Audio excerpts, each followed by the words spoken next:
White command ordered a black sergeant to execute Japanese POWs. He refused, and what came next exposed everything. September 1945. Coastal Japan. A column of defeated prisoners whispers a word they've been taught to fear: black demons. But one sergeant chooses humanity over orders. He feeds starving men. He allows them dignity. He sees what his own army refuses to see. Then a murder happens. A planted gun. A rushed accusation. And suddenly, 10 innocent prisoners are marked for death. The white officers demand obedience. The sergeant demands proof. And for that choice, he's arrested, while the men he protected wait behind wire, believing he's abandoned them. A corrupted supply line. A silenced witness. A truth buried beneath prejudice and power. When both armies call you a demon, and your own command treats you like one, how do you prove what honor really means? And what does a defeated enemy learn when the victor himself is fighting for his dignity? The fog arrived first. It rolled in from the harbor, thick and gray, carrying the smell of salt and ash. Sergeant Elijah Carter stood at the roadside checkpoint, watching it swallow the ruins of Yokohama port. Beside him, Private Ike Freeman shifted his rifle and coughed into his fist. The morning air was cold for September. Down the gravel road, the column appeared. Japanese prisoners of war shuffled forward between barbed wire fences. Their uniforms hung loose on their frames. Dirt caked their boots. None of them looked up. The black soldiers of the 477th Infantry stood guard on both sides, their faces blank, their postures stiff. Elijah noticed how the prisoners whispered when they passed. He caught the words twice. Kuroi Oni, black demons. Captain Harlan stood near the intake station. He was white, tall, and clean-shaved. He did not acknowledge Elijah. The prisoners filed through slowly. One man stumbled near the gate. His knees buckled. He hit the ground hard. A white military policeman stepped forward and yanked him upright. The prisoner clutched something in his hand. A small wooden charm, a photograph. The MP ripped them away and tossed them into the mud. Elijah moved without thinking. He crossed the 10 feet between them and picked up the items. The MP turned. His jaw tightened. Elijah ignored him. He returned the charm and photograph to the prisoner. The man stared at him. His eyes were red-rimmed and wide. Elijah stepped back. The column moved on. Kenji Takahashi, the interpreter, watched from the side. His face showed nothing, but his eyes stayed on Elijah for a long time. The intake finished by noon. The prisoners were marched into the compound. Barbed wire surrounded them on all sides. Guard towers stood at each corner. Elijah walked back to the barracks with Ike. Neither man spoke. The sky darkened early. Rain began before sunset. It tapped against the tin roof all night. Elijah lay on his cot and listened. Beyond the fence, someone coughed. The sound carried across the mud. Elijah turned his head toward Ike's bunk. His voice came out low. "Tomorrow we feed them." The sky was still black when Elijah woke. He dressed quietly and stepped outside. The rain had stopped. Puddles reflected the searchlight beams sweeping the compound. Ike waited near the fence with 2 other soldiers. They carried canvas bags slung over their shoulders. Inside were ration bread and powdered milk tins. Elijah had pulled them from his own company's supply the night before. Kenji stood on the other side of the wire. He saw them approach. His posture stiffened. Elijah signaled for silence. The guards nearby turned their backs. They had been told what to ignore. Elijah passed the bread through the fence. Kenji took it slowly. His hands were thin. His fingers trembled slightly. Other prisoners gathered in the shadows. They moved forward without sound. Each man received a portion. None of them spoke. Ike handed over the last tin. He stepped back and wiped his palms on his trousers. His face was tight. Elijah understood. These men had killed Americans. They had followed orders to fight until death. Now they stood starving behind wire. It made no sense to help them. But it also made no sense to let them die like animals. Kenji's eyes met Elijah's through the fence. There was confusion there. Maybe suspicion. Elijah did not explain. He turned and walked back towards the barracks. The others followed. Dawn was breaking over the eastern hills. Light spread across the mud and wire.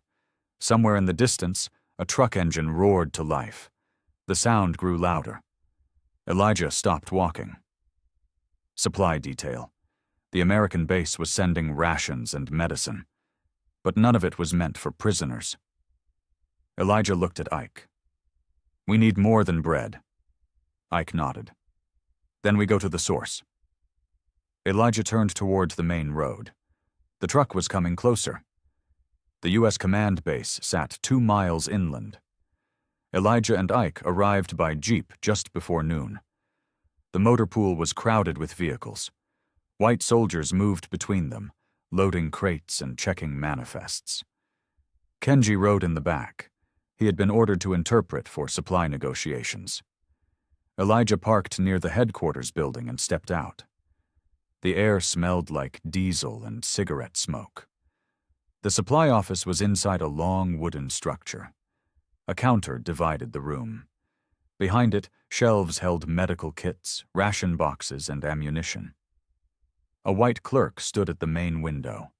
He wore corporal stripes. His eyes flicked over Elijah's uniform. He pointed to the side. "Colored windows over there." His voice was flat. Elijah did not move. "I need medical supplies for the POW camp." The clerk shook his head. "Not my problem, boy." Ike stepped forward. Elijah raised a hand. They walked to the side window. Another clerk appeared. This one was older. His face showed nothing. Elijah repeated his request. The man checked a ledger. "POW medical allocation already sent." Elijah leaned forward. "It wasn't enough." The clerk shrugged. "Take it up with your CO?" Kenji stood near the door. He watched everything. He saw the sign above the side window. He saw how other soldiers walked past Elijah without saluting. A white lieutenant entered and called the clerk at the main counter. The clerk smiled and moved quickly. Elijah turned away from the window. His hands were shaking. Not from fear. Kenji recognized the tremor. It was rage. They walked back to the jeep in silence. Elijah climbed into the driver's seat. Ike got in beside him. Kenji sat in the back again. The engine started. The road back to camp stretched ahead. No one spoke. The POW medical tent was a canvas structure near the south fence. It smelled like disinfectant and sweat. Elijah pushed through the flap and set down the box of supplies he had brought. It was not much. Bandages, iodine, aspirin. He had taken it from his own company's reserve. The camp medic, a thin man named Corporal Davis, looked up from a cot. "This all we got?" Elijah nodded. 3 prisoners lay on cots. One had burns across his shoulder. Another had an infected leg wound. The third coughed blood into a rag. Elijah moved to the first man. He cleaned the burn with iodine. The prisoner flinched but did not cry out. Elijah wrapped fresh gauze around the shoulder. The medic watched. He said nothing. Ike stood near the entrance. His face was hard. He did not want to be here. Elijah finished with the first man and moved to the second. The leg wound smelled rotten. He cleaned it carefully. The prisoner bit down on a strip of cloth. His eyes stayed open. Elijah worked quickly. When he finished, he stepped back. The medic handed him water to wash his hands. "They're talking," Davis said. "The POWs. They say the black guards are different." Elijah dried his hands. He did not respond. Outside, the sun was setting. The sky turned red over the eastern hills. A radio crackled somewhere in the distance. The broadcast came through in bursts. Allied victory parades in New York, soldiers marching down Fifth Avenue, crowds cheering. Elijah listened. He thought about the side window, the word boy, the shaking in his hands. Ike stepped beside him. "You good?" Elijah nodded. But he was not. The perimeter fence ran along the western edge of the camp. Elijah walked beside it in the early evening light. A work detail of prisoners moved gravel from a truck to the roadway. Guards stood at intervals. Kenji was among the workers. He wore the same ragged uniform as the others. His hands were dirty. Elijah stopped near him. "How's the leg wound?" Kenji straightened. "He will live." His English was careful. Each word was chosen. Elijah nodded. They stood in silence for a moment. Kenji set down his shovel. He looked at Elijah directly. "In my army, officers never treat soldiers like this." His voice was quiet. Elijah met his gaze. "What do you mean?" Kenji gestured toward the fence. "You give food. You clean wounds. In Tokyo, this would be weakness." Elijah did not answer immediately. He thought about the supply office, the side window, the word boy. He thought about the signs he had seen in Georgia. Colored entrance. Whites only. He looked at Kenji. "Maybe weakness is just another word for being human." Kenji frowned. He did not understand. Elijah tried again. "In my country, I can't eat in the same room as white soldiers. Can't use the same door. They taught you we were demons. They taught us we were less." Kenji's eyes widened slightly. He said nothing. The sun was sinking lower. The guard towers cast long shadows across the gravel. A siren sounded from the main gate. Curfew. The work detail stopped. Prisoners formed a line. Guards moved them back toward the compound. Kenji was returned to the fence. He walked slowly. Before he passed through the gate, he turned. Elijah stood on the other side of the wire. Their eyes met. The floodlights snapped on. White light flooded the compound. Kenji's face disappeared into the glare. The mess hall was divided. A rope hung down the center of the room. On one side, white soldiers sat at long tables. Steam rose from their plates. Hot food, fresh bread. On the other side, black soldiers stood near the kitchen door. They ate from tin trays. The food was cold. Elijah sat with Ike and 4 others from their company. No one spoke. The sound of forks on metal filled the space. A white corporal entered through the main door. He was drunk. His uniform was unbuttoned at the collar. He walked past the rope and stopped near Elijah's table. "Heard you're babysitting Japs now." His voice was loud. The room went quiet. Elijah set down his fork. He did not look up. The corporal leaned closer. "What's next, Sergeant? Gonna tuck him in at night?" Laughter came from the white side of the room. Elijah's jaw tightened. He picked up his tray and stood. Ike followed. They walked toward the door. The corporal called after them. "That's right. Run along." Elijah pushed through the door and stepped outside. The night air was cold. He set his tray on a bench and pressed his palms against the wood. Ike stood beside him. "You should have hit him." Elijah shook his head. "That's what they want." Ike spat into the dirt. "Then what do we do?" Elijah did not answer. Inside, the mess hall door opened. Captain Harlan stepped out. He stood in the doorway. His eyes found Elijah across the yard. He did not move. He did not speak, but his gaze was steady. Cold. Something had changed. Elijah felt it. Ike saw it, too. "He's watching you," Ike said. Elijah nodded. "I know." The sun rose over the compound at 6. Elijah stood near the gate as the prisoners assembled in the yard. Kenji was at the front. Behind him, 2 men carried a wooden stretcher. A body lay on it, covered with a torn blanket. The man had died during the night. Pneumonia. Elijah had heard the medics report at dawn. Kenji approached the fence. "We request permission for ceremony." His voice was formal. Elijah looked past him at the body. "What kind of ceremony?" Kenji explained. "In Japan, the dead were honored. Incense was burned. Prayers were spoken. The body was prepared with respect." Elijah listened. He thought about the rules. POWs were not entitled to religious rites, but they were still men. He looked at Kenji. "You have 1 hour." Kenji bowed slightly. He turned and spoke to the others in Japanese. They moved quickly. A small altar was built from scrap wood. Incense sticks were lit. The smoke rose thin and gray. The prisoners knelt in rows. They bowed their heads. Kenji led the prayer. His voice was steady. Elijah watched from outside the fence. Ike stood beside him. "This is going to cause problems," Ike said. Elijah did not respond. Across the yard, Captain Harlan stood near the command tent. He watched the ceremony. His face showed nothing, but his eyes were sharp. The prayer ended. The prisoners stood. The body was carried toward the medical tent. The incense burned down to ash. Harlan turned and walked into his tent. He did not look back.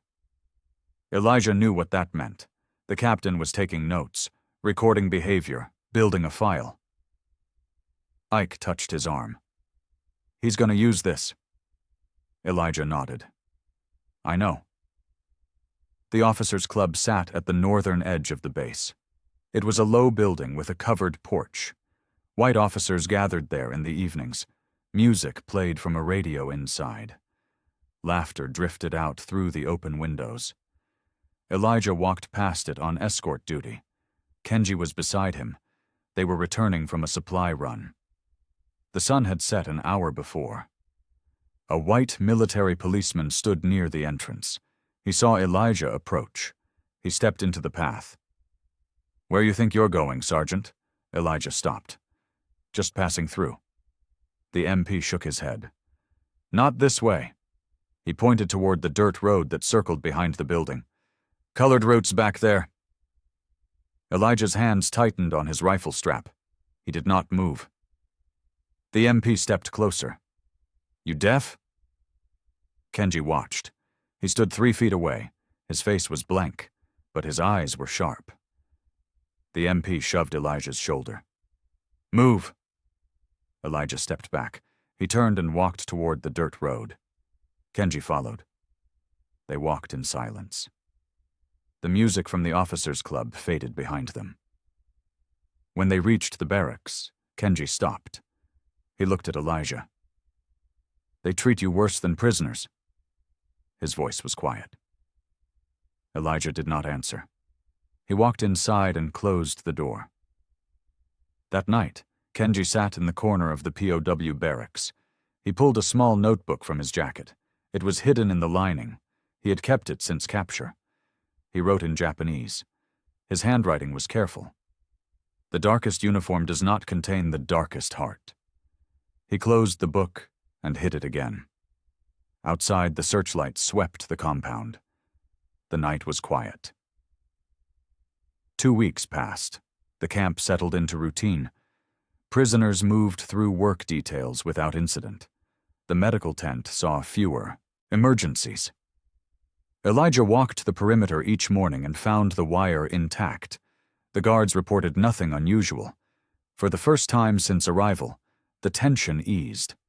Ike noticed it during breakfast. "Feels different," he said. Elijah nodded, but he did not trust it. Kenji worked the gravel detail again. He moved slowly, his shovel scraping the ground. Another prisoner worked beside him. His name was Sato. He was older, with gray in his hair. His face was hard. He spoke to Kenji in Japanese. His voice was low. Elijah could not hear the words. But he saw Kenji's response. A shake of the head. A step away. Sato's eyes followed Elijah across the yard.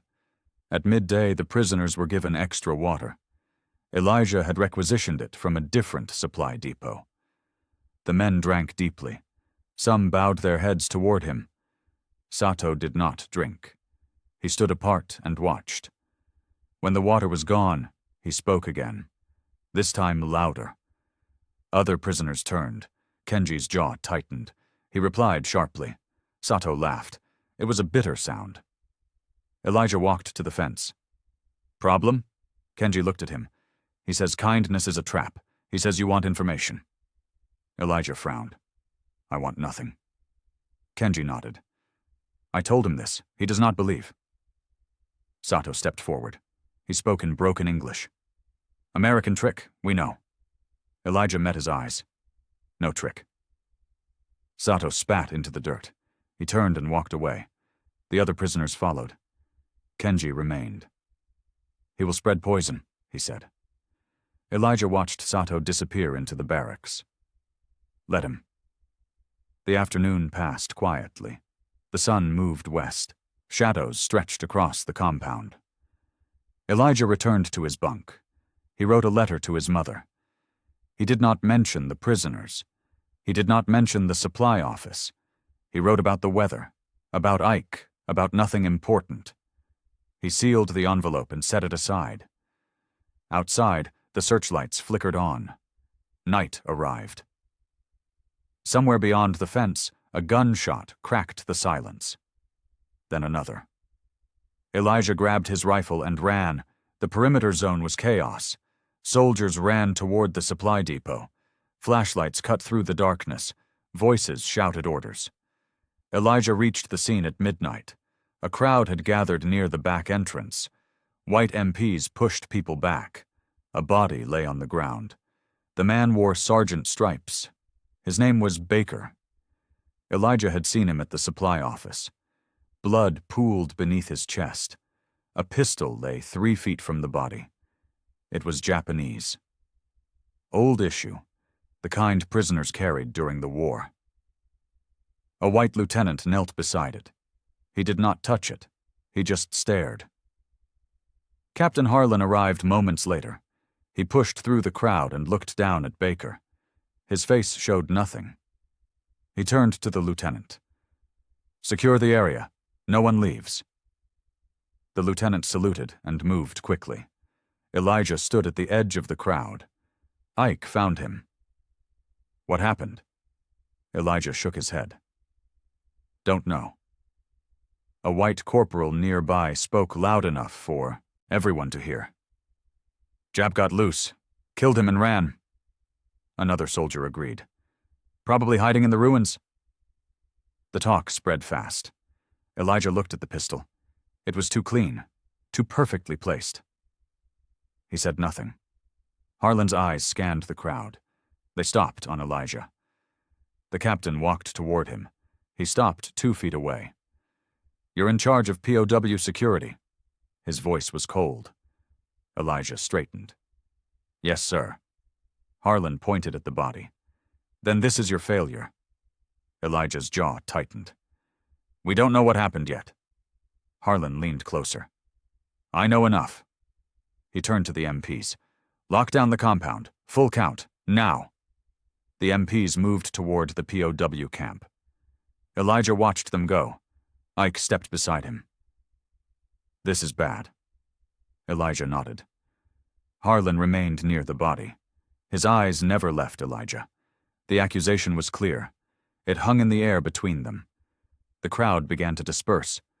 The body was covered with a tarp. The pistol was bagged as evidence. Elijah turned and walked back toward the barracks. He felt Harlan's stare on his back the entire way. Harlan's field office smelled like coffee and cigarette smoke. The walls were bare wood. A desk sat in the center. Behind it, Harlan stood with his arms crossed. 2 white MPs flanked the door. Elijah entered at dawn. He had been summoned by Runner. He saluted. Harlan did not return it. Close the door. Elijah obeyed. Harlan walked around the desk. He stopped in front of Elijah. "Baker's dead because you coddled those prisoners." His voice was even, calm. Elijah kept his face blank. "We don't know who killed him." Harlan's eyes narrowed. "I know. You fed them, gave them medicine, let them pray, made them comfortable." He stepped closer. "And now one of them murdered an American soldier." Elijah did not respond. Harlan continued. "The compound is locked down. Every prisoner will be questioned. You will select 10 men for special transfer." Elijah's stomach turned. Special transfer meant isolation, interrogation, possibly execution. He shook his head. "I need evidence first." Harlan slammed his hand on the desk. "You need to follow orders." The MPs at the door shifted. Their hands moved to their belts. Elijah stood still. His voice came out steady. "I won't select men without proof they were involved." Harlan's face reddened. "You're refusing a direct order?" Elijah met his eyes. "I'm asking for evidence." Harlan turned to the MPs. "Arrest him. Insubordination." The MPs moved forward. One took Elijah's rifle. The other pulled his arms behind his back. Elijah did not resist. Harlan watched. "You'll sit in detention until you learn your place." He gestured toward the door. "Get him out of here." The MPs walked Elijah outside. The morning sun was bright. Prisoners watched from behind the wire. Kenji stood at the fence. His face was pale. Elijah looked away. He was marched toward a small shack near the eastern perimeter. The door opened. He was pushed inside. The lock clicked shut. The POW barracks filled with whispers. The lockdown had begun at dawn. Guards counted heads 3 times. No one was missing. But the rumor had already spread. A prisoner escaped and killed a sergeant. Now 10 men would be selected for punishment. Kenji sat on his bunk and listened. Fear moved through the room like smoke. Sato stood near the window. He spoke in Japanese. His voice was hard. "The black sergeant betrayed us. He pretended kindness. Now he will choose who dies." Men around him nodded. Some looked at Kenji. He had defended Elijah before. Kenji stood slowly. "You are wrong. Sergeant Carter would not—" Sato cut him off. "You are a fool. Americans are all the same." Kenji stepped forward. "He fed us when we starved. He cleaned our wounds. He allowed ceremony for our dead." Sato laughed. "And now he selects us for execution. You see? It was manipulation." The other prisoners murmured. Kenji felt doubt creep into his chest. He had seen Elijah arrested. He had watched the MPs take him away. What if Sato was right? What if the kindness had been strategy? The barracks door opened. A white MP entered with a clipboard. He read names in poor Japanese. 10 men stepped forward. Their faces were gray. Kenji was not among them. Neither was Sato. The selected men were marched outside. The door closed again. Silence fell. Sato turned to Kenji. "You still believe in your black saint?" Kenji did not answer. He sat back on his bunk and stared at the wall. Outside, boots approached, heavy footsteps on gravel. The sound grew louder, closer, then stopped. Keys rattled in the lock. The door opened again. Another MP stood there. He pointed at Kenji. "You, come." Kenji stood. His legs felt weak. He walked toward the door. Behind him, Sato said nothing. The door closed. Kenji was alone. Elijah's bunkhouse was dark. Ike sat on his cot with his head in his hands. The other men were gone, sent on patrol or moved to different quarters. Ike did not know. He only knew he was waiting. For what, he could not say. The door opened. A private entered. "Captain wants you." Ike stood. His hands shook. He followed the private outside. But he was not taken to Harlan. Instead, he was led to the detention shack.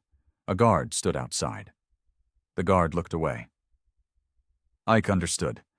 He was being allowed to speak to Elijah. He stepped to the small window. Elijah sat on a bench inside. His uniform was wrinkled. His face was tired. "Ike." His voice was quiet. Ike leaned close to the bars. "They're questioning the 10 men. Harlan's saying you refused to cooperate." Elijah nodded. "I did." Ike's jaw clenched. "You know what happens now." Elijah looked at him. "I know." Ike stepped back. He pressed his fist against the wall. "This is bigger than one dead sergeant. You're asking me to choose between you and survival." Elijah stood. "I'm asking you to choose between orders and honor." Ike turned. His eyes were wet. "They hang colored men quicker than Japs. You know that." Elijah's voice was firm. "I know. But if I select innocent men to save myself, I'm no better than the ones who put us in the back of the mess hall." Ike wiped his face. "You're going to get yourself killed." Elijah sat back down. "Maybe, but I'll die clean." Ike stared at him. The silence stretched. Finally, he nodded. "What do you need?" Elijah leaned forward. "Find Chaplain Miller. Tell him I need to speak to him. Quietly." Ike hesitated. Then he turned and walked away. The guard returned to his post. Inside the shack, Elijah closed his eyes. Outside, a runner called for Ike. "Captain wants Sergeant Carter moved. Final orders tonight." Harlan's command tent was lit by a single lantern. The flame cast shadows on the canvas walls. 2 white lieutenants stood on either side of the desk. Harlan sat behind it. Elijah was brought in by MPs. His hands were bound. Harlan gestured to a chair. "Sit." Elijah sat. The rope cut into his wrists. Harlan opened a folder. "Sergeant Elijah Carter, 7 years of service, decorated, good record." He looked up. "Until now." Elijah said nothing. Harlan continued. "You've been charged with insubordination, failure to follow direct orders during a security crisis, conduct unbecoming." He closed the folder. "You have anything to say?" Elijah met his eyes. "I won't select men without evidence." Harlan leaned back. "There's your evidence." He pointed to a photograph on the desk. It showed the pistol found near Baker's body. "Japanese weapon, Japanese prisoners. It's simple." Elijah shook his head. "Too simple? That gun was placed." Harlan's face hardened. "You calling me a liar?" Elijah's voice stayed calm. "I'm saying someone wants this to look like a prisoner escape, but no one's missing. The count was clean."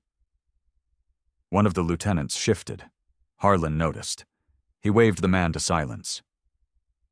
"Your opinion doesn't matter. You're relieved of duty. You'll remain in detention pending court-martial." Elijah stood. "You can't." Harlan slammed his hand down. "I can do whatever I want." The MPs grabbed Elijah's arms. Harlan stood. "You forgot your place, Carter. You're a colored sergeant in charge of enemy prisoners. That's all. You don't get to question white officers." Elijah's jaw clenched. "I question any officer who sacrifices innocent men to cover his mistakes." Harlan stepped around the desk. His face was inches from Elijah's. "Get him out of here." The MPs dragged Elijah toward the exit. Outside, prisoners watched from the fence. Kenji stood among them. His face was pale. He saw Elijah being taken back to the shack. He saw the resignation in his posture. Sato stepped beside Kenji. "Now you see the truth." Kenji did not answer, but doubt filled his chest like water. The detention shack leaked. Rain came through the roof seams and dripped onto the concrete floor. Elijah sat on the bench with his back against the wall. His wrists were raw from the rope. A guard stood outside. The man said nothing. Hours passed. The rain grew heavier. Thunder rolled across the hills. Elijah closed his eyes. He thought about Georgia. about sitting in the back of the bus, about the signs. Colored entrance. Whites only. He thought about training camp. About white officers who treated him like furniture. He thought about France, about fighting Nazis, about liberating camps where people had been sorted and selected for death. And now he was being asked to do the same thing. Select 10 men. Send them to torture. Maybe execution. All to satisfy Harlan's need for swift justice. The logic was the same. Different uniforms, different flags, same result. Some men were worth less than others.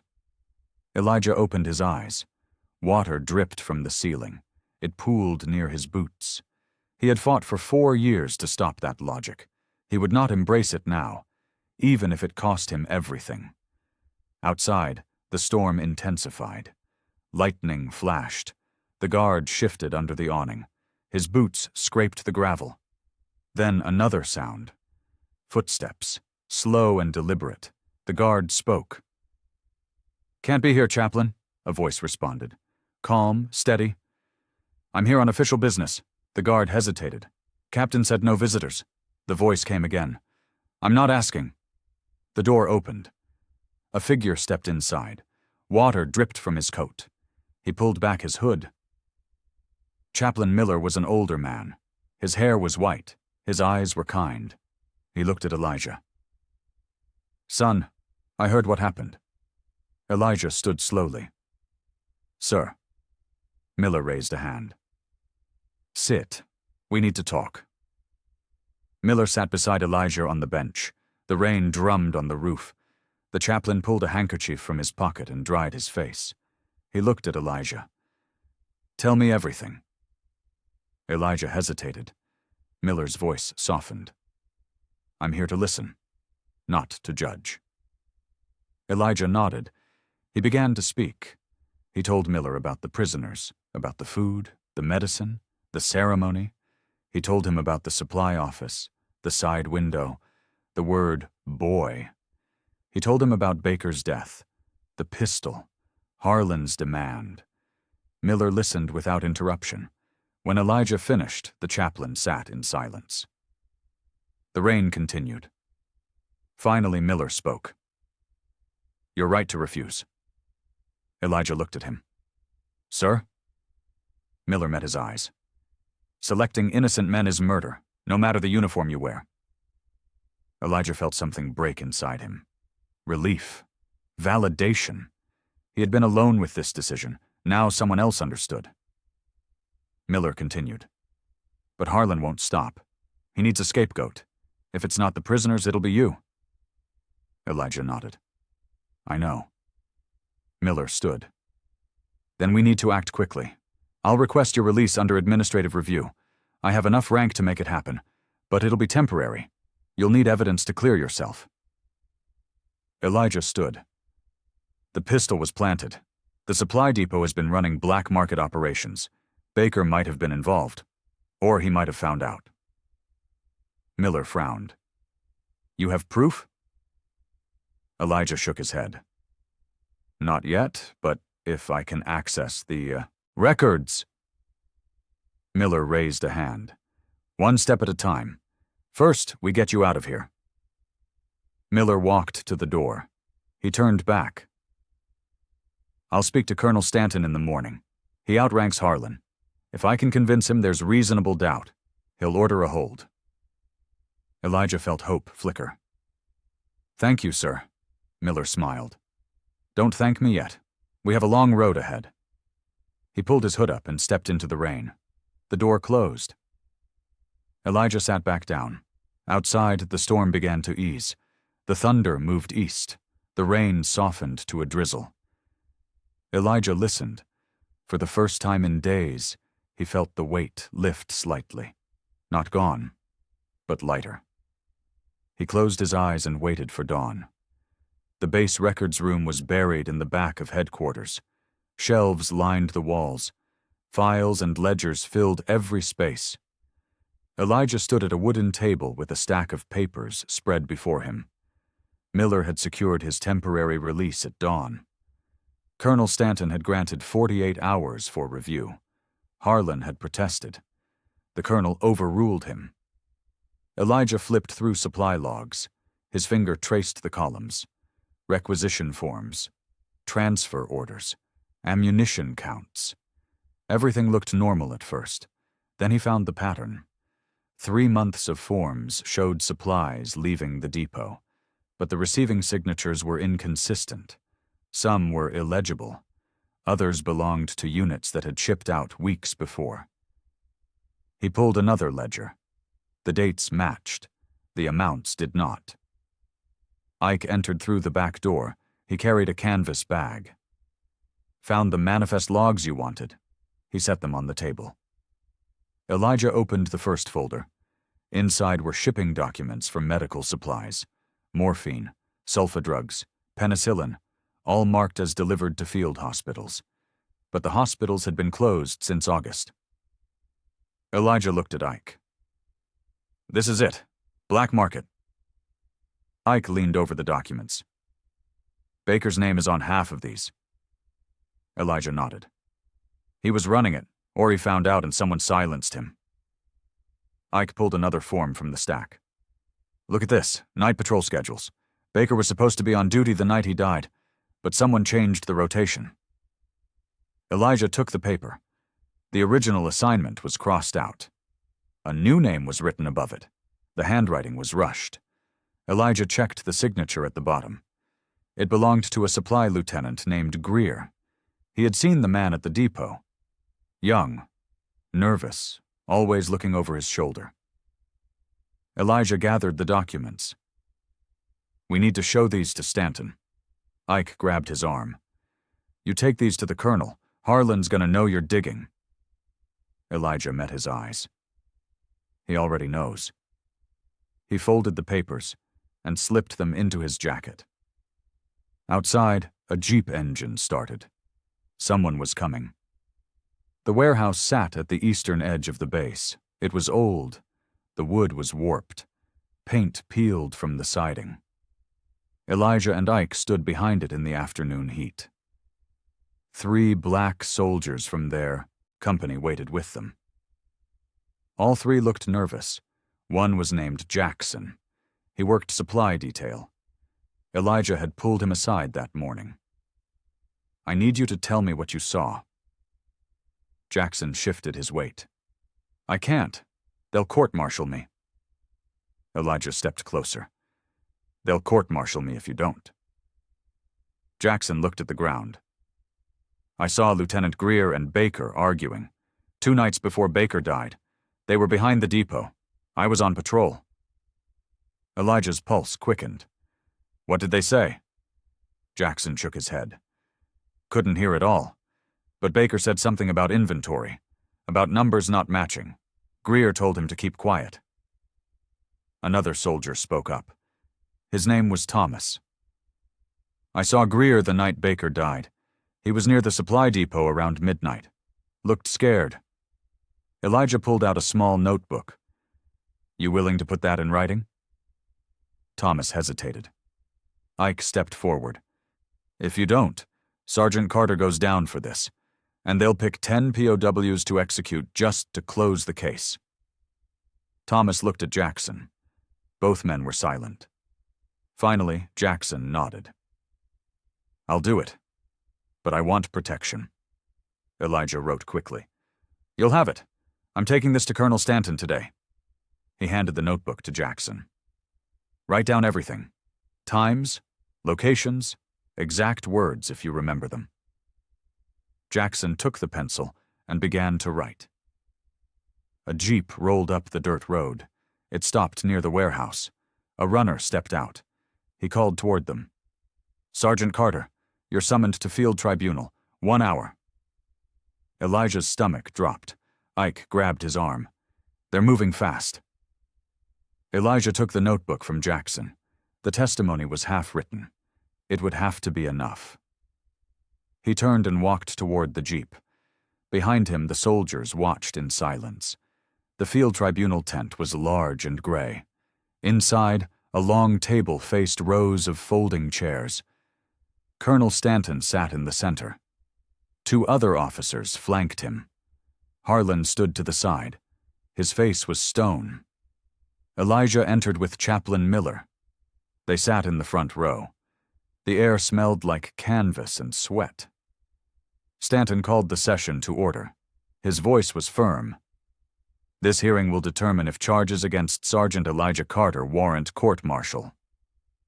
He looked at Harlan. Captain, present your case. Harlan stepped forward. He outlined the events. Baker's death, the Japanese pistol, the missing prisoner theory, Elijah's refusal to select men for transfer.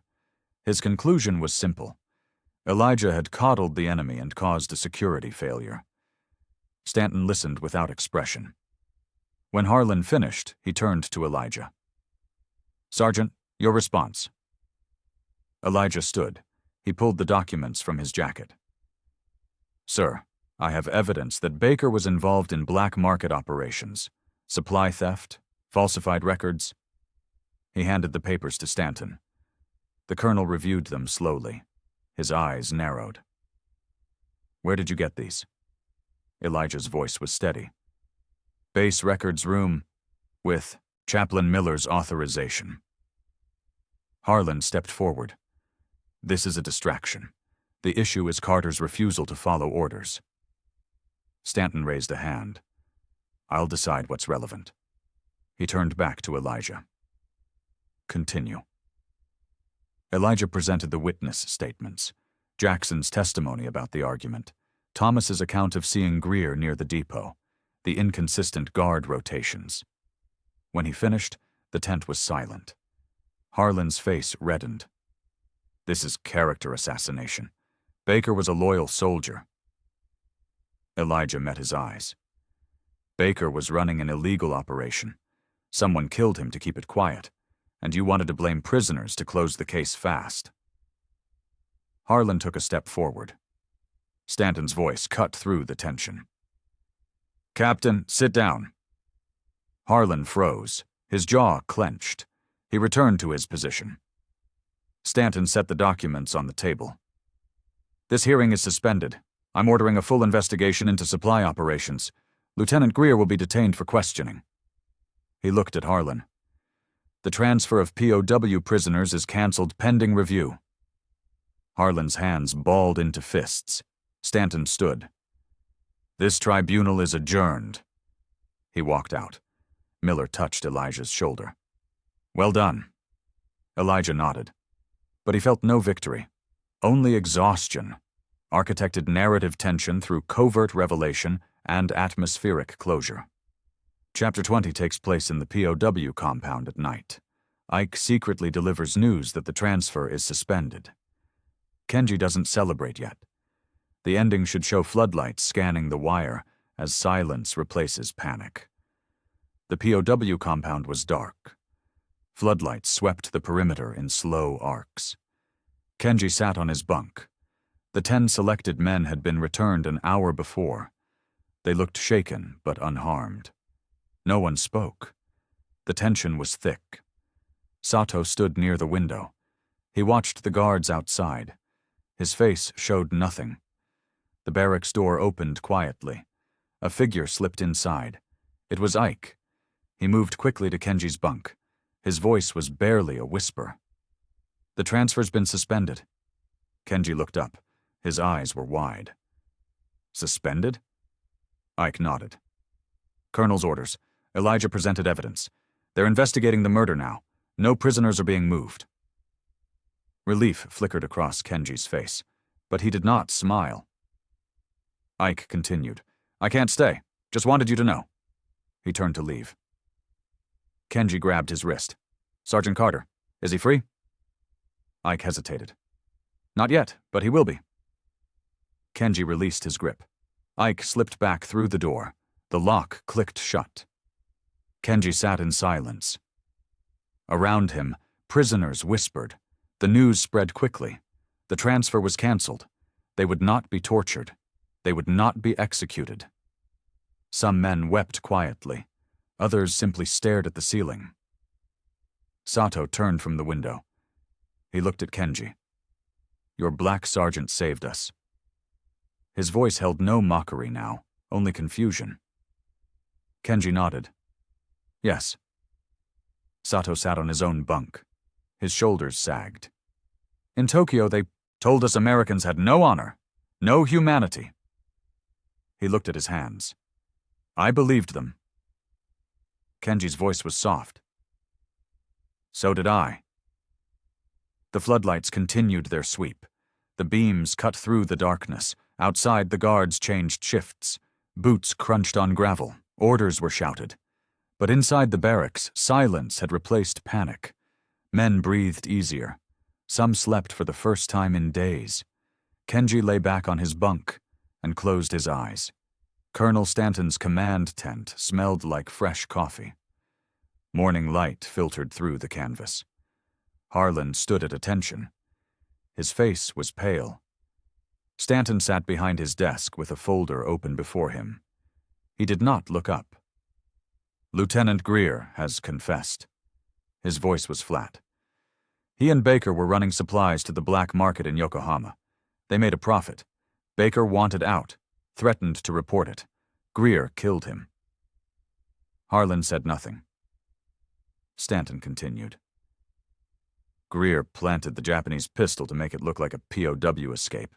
He knew you'd push for swift retaliation." He finally looked up. "And you did exactly what he expected."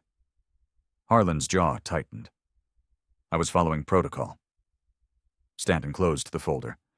"You were following prejudice. You wanted to blame prisoners because it was easy." Stanton stood. "You're being reassigned. Effective immediately. You'll report to quartermaster duty in Manila." Harlan's face flushed. "Sir, I've served—" Stanton raised a hand. "This conversation is over. You'll leave tomorrow morning." Harlan saluted stiffly. He turned and walked out. The tent flap fell closed behind him. Outside, Elijah stood near the command post. He had been summoned but had not entered. He watched Harlan emerge. Their eyes met. Harlan's gaze was cold, empty. He walked past without speaking. Elijah watched him disappear toward the barracks. There was no satisfaction in it, no triumph, just the quiet fading of authority. Stanton appeared at the tent entrance. "Sergeant Carter." Elijah turned. "Sir." Stanton gestured inside. "Come in." Elijah followed. Stanton poured 2 cups of coffee. He handed one to Elijah. "Your charges are dropped. Full reinstatement. You did good work." Elijah took the cup. "Thank you, sir." Stanton sat. "The POW camp is yours now. Run it as you see fit." Elijah nodded. He set down the coffee. "Permission to return to duty, sir." Stanton waved him toward the door. "Granted." Elijah stepped outside. The morning air was cool. Wind moved through the radio towers. The sound was hollow, distant. He walked toward the POW compound. Behind him, the tent flap closed. The meeting was over. The POW yard was silent. 200 prisoners stood in formation.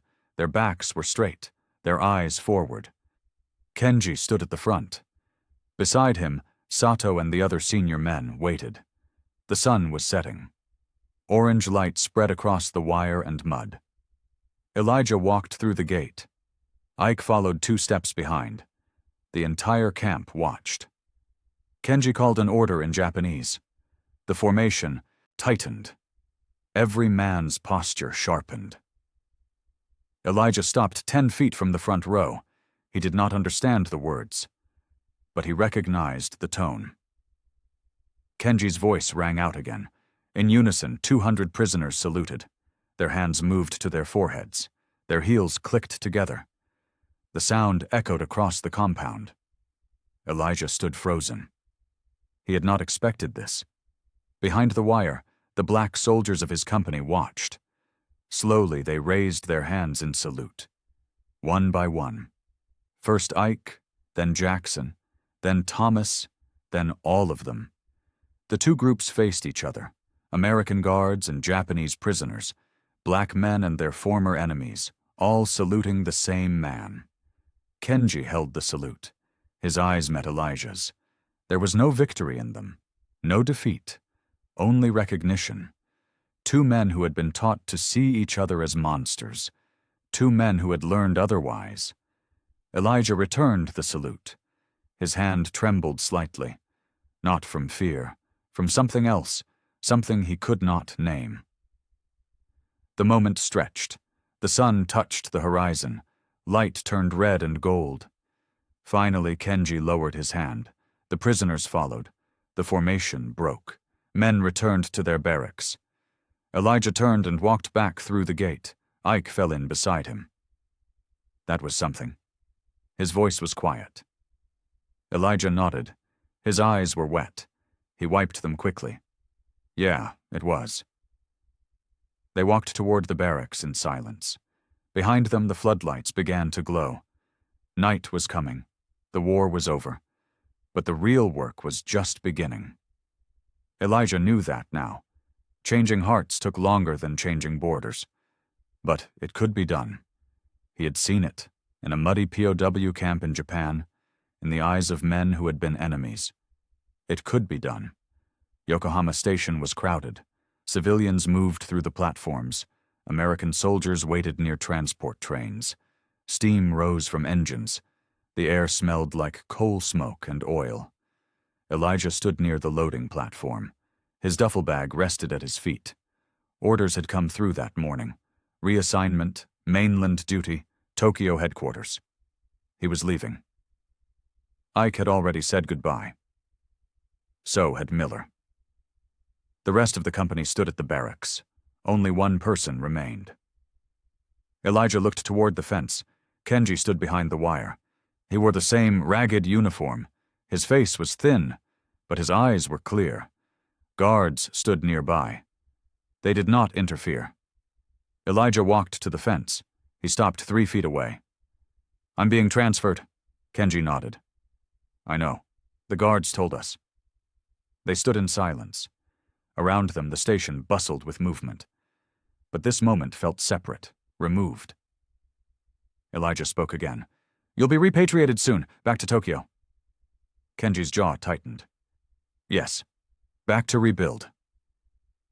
Elijah wanted to say more, to explain what the last months had meant, to tell Kenji that their shared humiliation had taught him something about dignity, about resistance, about humanity. But the words felt too large, too heavy, so he simply nodded. Kenji bowed slightly. "Thank you, Sergeant."